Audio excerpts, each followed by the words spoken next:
It was 6:44 a.m. The NICU was quiet except for the soft beeping of monitors and the shuffle of a nurse's shoes.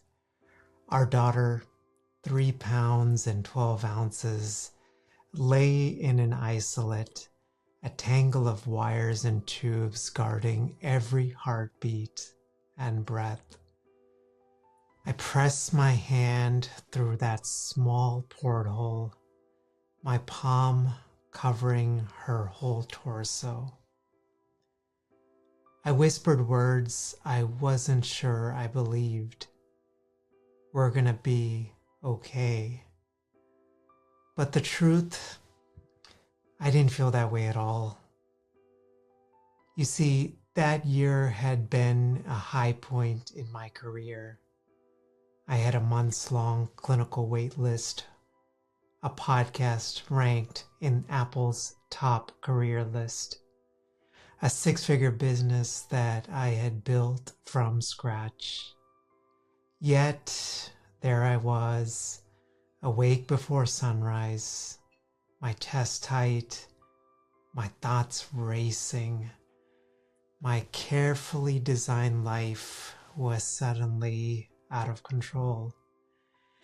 And in that stillness, I began to notice something I hadn't before. The fragility of what I had built. It wasn't that my work lacked meaning. It was that I had unknowingly traded away something more valuable. Optionality. The space to adapt when life turns without warning. You see, most ambitious professionals like us don't lose optionality all at once. It erodes slowly through small and visible compromises until a crisis exposes how little room we have to move.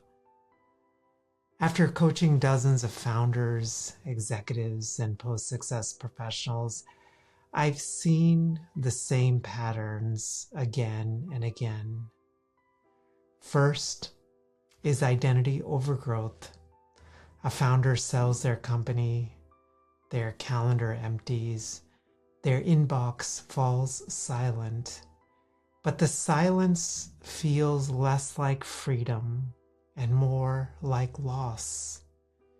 You see, when your role becomes fused with your identity, even good change can feel like grief. You're no longer the CEO, the one everyone needs. And without that title, the mirror reflects a stranger. I felt this as well. For years, I was just doing the work. I was the work.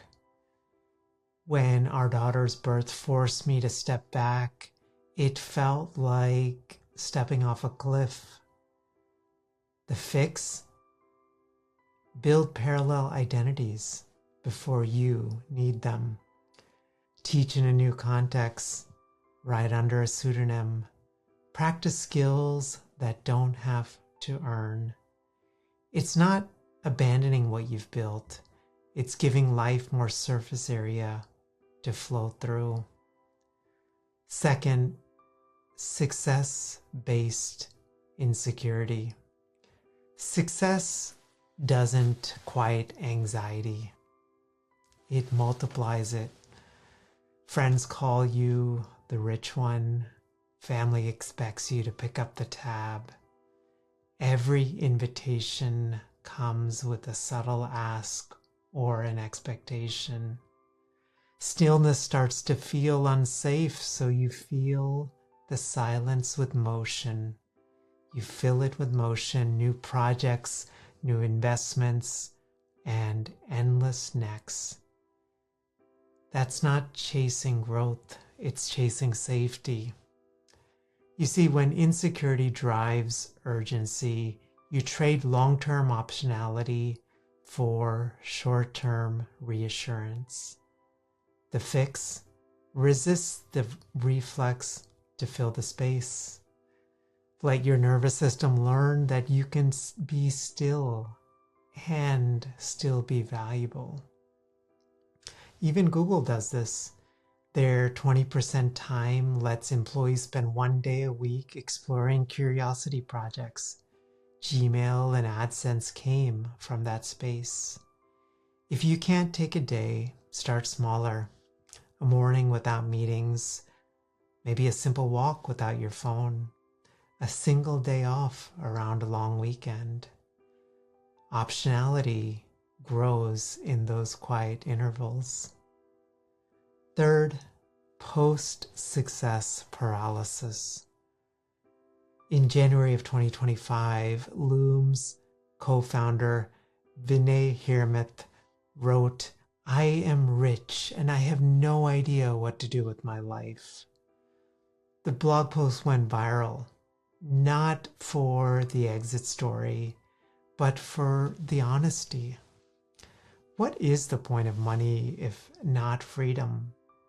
What is your most scarce resource if not time?